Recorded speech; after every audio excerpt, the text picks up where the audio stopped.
Il était habitué à la chaleur, au sable, à la poussière et à l'odeur de la sueur sous son armure. Mais l'Afrique était différente. Pas comme l'Irak ou la Syrie, là-bas, il y avait au moins l'illusion de la guerre. Ici, tout était doux, flou, comme un rêve. Ou comme un mensonge. Le lieutenant Gareth Stance servait dans une mission internationale de maintien de la paix. Officiellement, l'ONU. En réalité, sous contrat pour un consortium pharmaceutique camouflé en programme humanitaire. Objectif officiel: protéger les convois médicaux, livrer des vaccins, maintenir l'ordre dans les zones d'épidémie. Pour Gareth, c'était une blague. Au fond, il ne croyait pas à l'aide. Il croyait au contrôle. Avant de continuer, abonnez-vous à la chaîne et dites-nous d'où vous venez. Voyons jusqu'où cette histoire est allée. Il méprisait les Noirs. Pas ouvertement, il n'était pas idiot. Mais chaque regard, chaque rictus trahissait en lui cette vieille école qui lui avait appris à voir une menace dans la couleur de peau de l'autre. Ces gens se détruisent eux-mêmes, disait-il à son coéquipier. Et c'est nous qu'on accuse. Qu'ils crèvent. Il faut les garder en cage, pas les soigner. Il était sûr d'avoir raison. Sûr d'agir pour le bien. Alors quand le premier rapport alarmant est arrivé du village de Nkulu, il n'a ressenti aucune peur. Juste de l'irritation.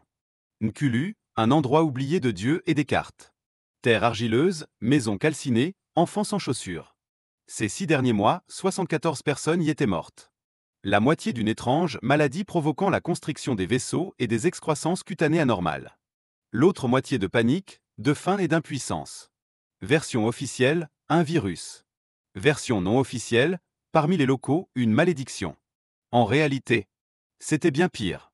Au plus profond de la jungle, dans un vieux hangar de l'époque coloniale, un laboratoire secret fonctionnait, où un conglomérat biopharmaceutique international menait des expériences. Sans autorisation. Sans limite morale. Ils utilisaient les locaux comme échantillon test. Ils avaient injecté une souche, devenue incontrôlable. Documenter des mutations chez les nouveau-nés. Amina, une jeune veuve, mère de jumeaux, avait accouché le jour où la fumée noire emplissait le ciel. Depuis, ses enfants ne tombaient jamais malades. Pas une toux. Pas un pleur la nuit.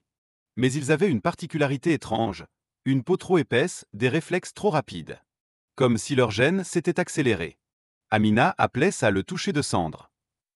Pour les scientifiques, c'était un miracle. Pour le village, une terreur. À l'aube, Gareth arriva avec sa patrouille. Des drones tournoyaient au-dessus.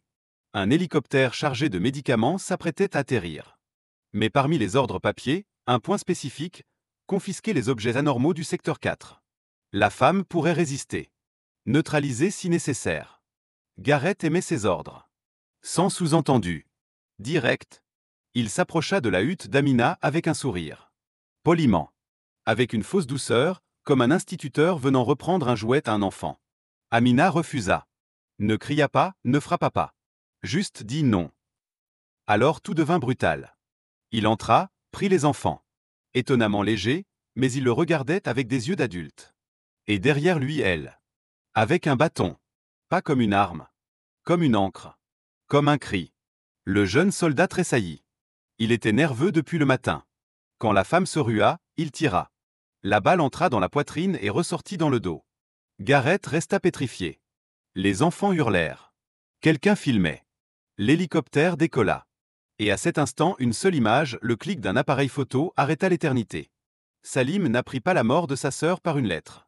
Il la vit sur cette photo, celle qui circula en ligne comme une chronique humanitaire fortuite. Il regarda l'écran et ne put respirer. Le bâton dans sa main. Le regard figé entre peur et colère. Les enfants hurlant. Et au centre du cadre, un officier blanc, presque fier, comme Joseph tenant Jésus, portant 2 bébés vivants comme s'il les sauvait. Il ne les sauvait pas. Salim était né dans le même village qu'Amina. L'aîné. Était parti étudier, obtenu une bourse, devenu ingénieur en système solaire en Afrique du SU des points, et elle rêvait de construire une maison et de ramener sa sœur là où l'eau coulait du robinet, pas d'une flaque. Mais il arriva trop tard. Il quitta son travail. Vendu sa voiture. Échangé tout ce qu'il avait pour engager un détective privé qui traqua le photographe. Celui-ci se cachait à Nairobi, terrifié. Mais l'argent parle fort. Salim a eu la vidéo, pas un montage. Pas de la propagande. La vérité. Gareth se sentait intouchable. Il avait déposé un rapport présentant Amina comme l'agresseuse et les enfants comme des objets à risque humanitaire. Les documents étaient signés. Les médias avaient oublié. Le commandement le félicitait pour sa fermeté. Et les enfants? Expédiés dans un centre médical secret en Europe, classé matériel biologique de haute valeur. Gareth buvait du whisky à l'hôtel des officiers et riait des larmes de pacotille de ceux qui ne connaissent rien à la guerre. Mais Salim, lui, savait. Il lança une campagne. Par des activistes, des défenseurs des droits, des blogueurs. Créa des hashtags. Saisit la Cour internationale des droits de l'homme. D'abord, un refus. Puis, le silence. Enfin, un appel. Nous ouvrons une enquête. Les corporations tentèrent d'acheter son silence. Gareth passa en direct, affirma que tout était conforme au protocole, que la mer avait attaqué, que la situation était incontrôlable. Mais un opérateur, un ancien soldat, transmit une clé USB. Dessus, l'original. Le cri. Le coup de feu. Et le silence. Il ne se défendait pas. Il volait. Le procès dura plus d'1 an. Il se tint à la et point dans la salle, diplomate, journaliste, militaire. Derrière une vitre, la famille d'Amina. Des chaises vides où auraient pu s'asseoir ses enfants. Gareth restait calme.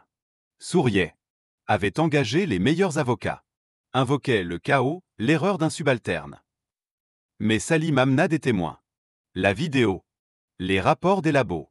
Les mets où Gareth qualifiait les enfants de matériel inestimable. Le tribunal élargit l'enquête. On découvrit des dizaines de cas similaires. Des programmes de vaccination servant de couverture. Des opérations d'évacuation, où des locaux mouraient. Gareth n'était qu'un maillon. Mais il devint le symbole. Le verdict tomba dans un silence de mort. Perpétuité. Puis vint une vague d'arrestations militaires, responsables du siège, médecins, employés pharmaceutiques. Tout un système, condamné. Salim ne pleura pas au procès. Ni au coupable. Il tint bon comme la terre sous les bottes. 6 mois plus tard, un virement, 4 millions de dollars, compensation du procès international. Assez pour fuir à jamais. Acheter une villa. Oublier. Mais Salim ne partit pas. Il retourna à Nkulu, le village où sa sœur était morte. Où étaient nés les enfants que personne ne revit. D'abord, il fit venir l'eau. Une foreuse arriva du sud, tranchant la terre comme un scalpel. De la fissure s'est jailli un jet clair. Les enfants riaient. Les anciens se taisaient. Puis une école. Un bâtiment blanc, solide, avec panneaux solaires et bibliothèque. Sur la façade, une inscription en 3 langues. L'eau pour la vie. Le savoir pour la justice. Salim savait qu'il ne ramènerait pas sa sœur. Que le monde ne deviendrait pas bon d'un coup. Mais il croyait ceci, si tu ne peux tous les sauver, sauve au moins la lumière. Dans le labo fermé, une pièce restait. Blanche, propre, comme une salle d'opération. Sur un mur, 2 empreintes de mains minuscules. Quelqu'un avait oublié de les effacer. Les chercheurs ne revinrent pas. Les programmes furent arrêtés. La bureaucratie effaça les traces. Mais dans une archive numérique, perdue au fond d'un serveur, survivait la vidéo. Les bébés dans les bras du soldat. Sans mise en scène. Sans mensonge. Les cris. La mère. Et le coup de feu. Elle fut utilisée dans un documentaire. Primé.